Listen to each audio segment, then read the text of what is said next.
I want to throw this out, and I'm going to geek out on the word paradise and tie it into everything Bryce is teaching here. And so I'm going to go to the word that's found, and we're back in Alma 40. So look at Alma 40, verse 12. It shall come to pass that the spirits of those who are righteous will be received into a state of happiness, which is called paradise, a state of rest.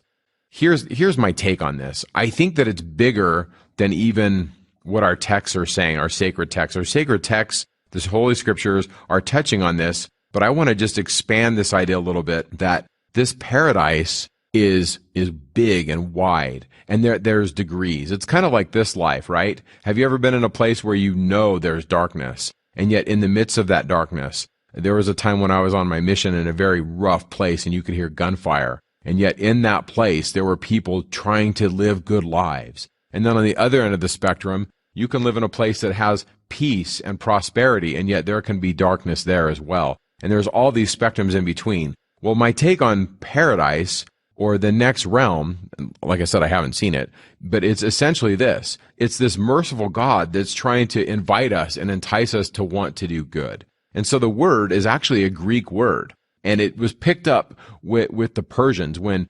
Judaism kind of intersected with Persia after the exile. This guy, you don't need to know his name, but his name is Xenophon. He's this Greek historian. He picks up this word, and it gets injected into Judaism, and it's this idea of paradise.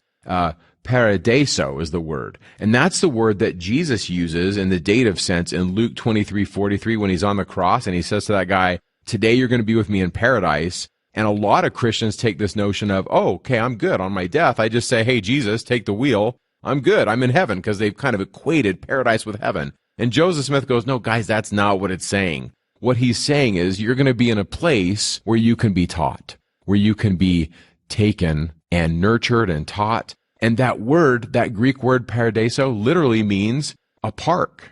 That word, because the very rich and famous back then would have these beautiful, immaculate parks and lawns and all kinds of shrubbery and flowers and those kinds of things. And so that's the word that's used, and then it later gets picked up and injected into the idea of the Garden of Eden. It's this beautiful place. And I came across this quote about Jedediah Morgan Grant. He was in the first presidency and just wore himself out in the service of the church.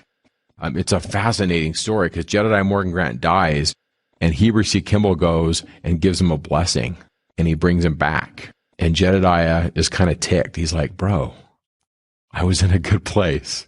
And there's some fascinating stuff in this quote. One of the things was his little daughter Margaret was killed on the plains as he came west, and he promised his wife that he would go back and get her and bring her to Salt Lake and bury her. She was buried out on the plains because they had to move. And when he went back to get her, the wolves had gotten her. Well, he has this vision where he's in heaven and he sees his daughter on the lap of his wife. And it says this: in heaven, he saw the righteous gathered together in the spirit world, and there were no wicked spirits among the righteous. And he saw his wife. She was the first person that came to him, and he saw many others that he knew. But he did not have a conversation with any except for his wife, Carolyn. She came to him, and he said that she looked beautiful, and she had their little child that died on the plains in her arms. And she said, Mr. Grant, here is little Margaret. You know that the wolves ate her up, but it didn't hurt her. Here she is. She's all right. To my astonishment, Jedediah Grant said, when I looked at the families, there was a deficiency in some. There was a lack, for I saw families that would not be permitted to come and dwell together because they had not honored their calling here. He asked his wife Carolyn where Joseph and Hiram and Father Smith and others were, and she replied, they've gone ahead to perform and transact business for us. The same as when Brother Brigham and his brethren left winter quarters and came here to search out a home. They came to find a location for us. He sees families put back together. And I'm going to share this whole thing in the show notes because I'm not going to read the whole thing, but we'll give you the link. But then I love this. He describes to Heber C. Kimball what he sees in the spirit world or in paradise. And listen to what he says. Quote, in regards to gardens, says Brother Grant, I have seen some good gardens on this earth, but I have never seen any that compare to those that were there. I saw flowers of numerous kinds and some 50 to 100 different colors, flowers growing upon one stalk. We have many kind of flowers here on earth, and I suppose those very articles came from heaven, or they would not be here. He describes the beauty of the gardens and those and the surroundings there.